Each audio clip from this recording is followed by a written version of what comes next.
Have you ever felt a chill run down your spine or heard a noise in the dead of night that you just couldn't explain? Tonight, we're diving into the darkest corners of the paranormal with 5 terrifying Ouija board stories that will leave you questioning everything you thought you knew about the other side. Stay with us until the end, if you dare, because these real-life encounters will haunt you long after the video is over. Ever since I can remember, we've always had one of those old vintage Parker Brothers Ouija boards sitting in our closet, collecting dust. When I was a kid, I always wondered what it was. From the box, it seemed like a harmless board game until one day, I found out what a Ouija board really is and immediately dug it out of the closet. I insisted on my brother trying it out with me and eventually got him to play along. We put our hands on the planchette, and I began asking the typical cliché questions like, "Is there anybody there?" and "Can you answer me?" Other than my brother jokingly moving the planchette around to imitate an answer from some kind of entity, there was no real response. After getting bored, we put the game back in the box. That night, I did a little research to find out how to make Ouija boards work. Many people online said that the most ideal environment for using a Ouija board is in a dark room, only lit by candles. So when my parents weren't home, I managed to gather 6 or 7 candles and convinced my brother to try it one more time. I lit the candles and set them around the table in the dining room with all the lights out. We tried again. I asked if there was anybody there, and the planchette began to move. I told my brother to stop moving it, but he swore he wasn't. I told him to move his hand away, and he did. Yet it kept moving. My brother thought I was messing with him, but I didn't pay attention. The planchette landed on the word yes. I was only 9, so I was legitimately terrified. My older brother took over. He asked, "Are you a good spirit?" There was a 5-second pause before my brother's hand moved along with the planchette to the word no. We both looked at each other, and at this point, I ran to my room and shut the door behind me. But he continued with the so-called game. I heard his muffled voice coming from down in the dining room, when suddenly, I heard him screaming at the top of his lungs. I ran back downstairs to see what was wrong. He was holding up his shirt, revealing a small open wound that almost looked like a claw mark. He told me to set the fireplace immediately, and I obeyed. He threw the thing in the fireplace and told me never to speak of what happened to anybody. We have never used a Ouija board since.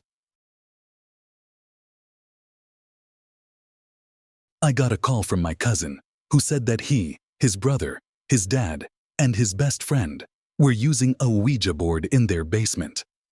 Before starting, they took a large porcelain doll out of the room because it was creepy and placed it in the adjacent room, face down on a pile of towels. My cousin took a short break because the board was just spouting nonsense, and he had to go to the bathroom. His dad, brother, and friend started asking the board questions without him. One of the questions was, "Who is in the other room?" The board just started spouting random numbers. When my cousin came back into the room, his brother said that the board wasn't working and that they were going to put it away. He showed my cousin the answer to the last question they asked, and my cousin said, "Dude, that's my social security number." Then they started to talk to whatever was spewing out the answers. It told my cousin he would die in the Air Force. At this point, they told the entity they were communicating with to prove itself. It then spelled out the word doll, and they immediately got a bad feeling. They opened the door to check on the porcelain doll they had laid in the other room.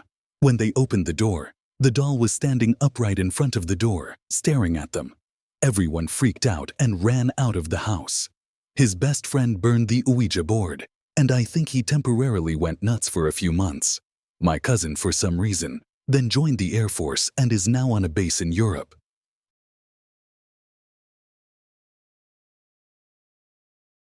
I had some friends over one night, so we tried out the Ouija board we found in someone's garbage.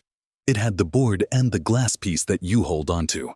The 4 of us held onto the piece and asked stupid questions, just messing around.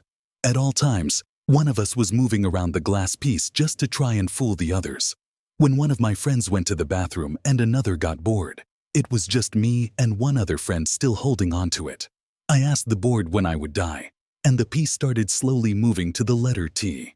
I laughed, looking at my friend, thinking it was him, but he just told me that he thought it was me.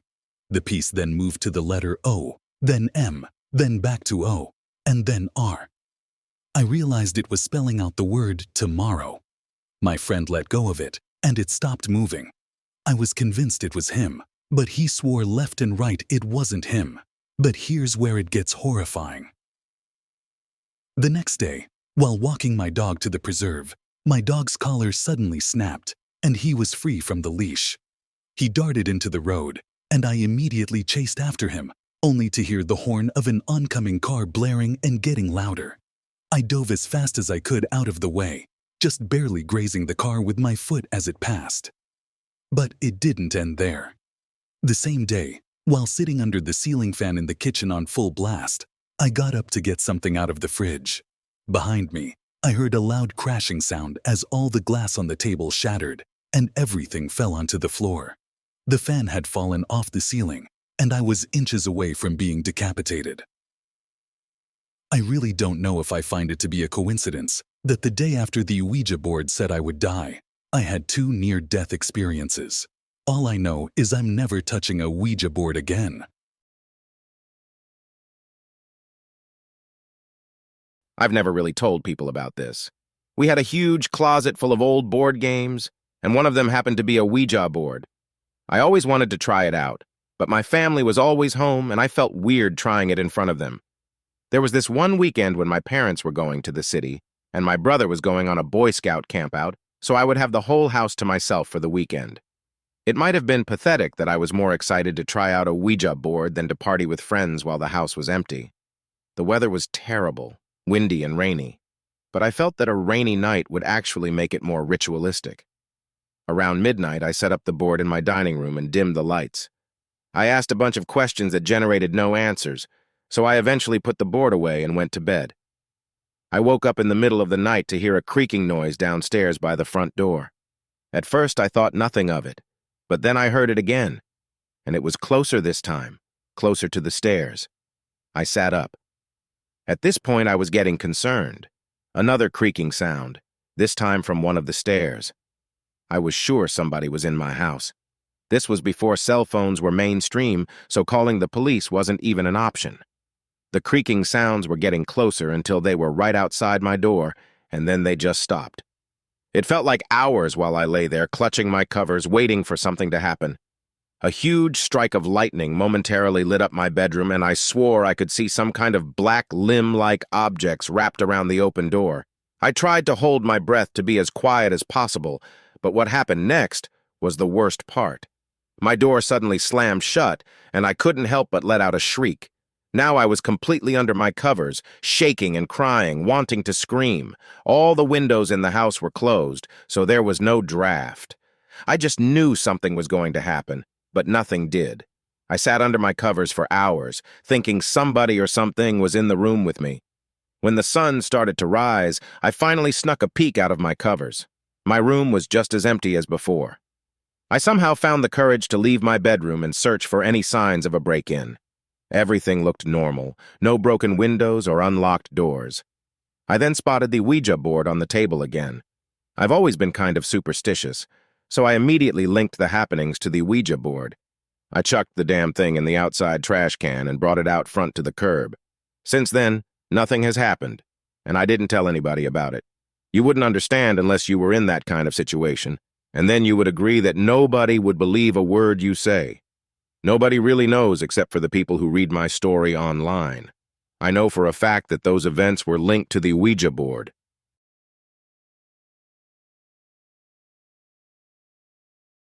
I can tell you from personal experience that trying a Ouija board is a huge mistake.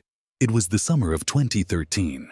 My friend had a vintage Ouija board that was allegedly worth a decent amount of money. My friend agreed to trade it with me for a video game that I never played, so I happily made the trade. I tried using it alone, but it proved to be just a scam. I didn't really expect it to work. I mainly got it just for the money to be made off of it. I threw the stupid thing on the floor of my living room and forgot about it. Everything was normal until the next morning when I woke up and found that the 2 plants I had sitting on my coffee table had been knocked over and the Ouija board was sitting on the table. I didn't remember putting it there, nor did I understand how the plants could have fallen over. Wind was definitely not an answer. I wondered if it was possible that I had sleepwalked, or maybe I was half awake and walked down to get a glass of water and bumped into them or something. I moved everything back in place, but the carpet already had dirt stains on it. I brought the Ouija board box up to my room and tossed it on the floor. Things got bad that night. While laying awake in the dark, I was disturbed by the sound of a muffled click. I looked up, not sure what it was, and then I saw through the cracks of my closet door that my closet light was on. I had no idea how it could have turned on, but I got up and opened the closet door anyway. There was nobody in there, but that hadn't even crossed my mind. I turned the light off and jumped back into bed. Probably 10 minutes later, I heard the same clicking sound. Naturally, I looked to the closet and felt my heart sink a little. The closet light was on again. A mix of confusion and fear started building up inside of me. I once again turned off the light and cautiously got back in my bed. I found myself waiting for the closet light to click on again, but what happened instead was much worse. Instead of the closet light turning on, the whole room suddenly filled with light as I heard the main light switch flick on. I had seen enough and was out the door within seconds. I quickly pieced things together and chucked that old Ouija board in the closest dumpster. Nothing weird ever happened after that.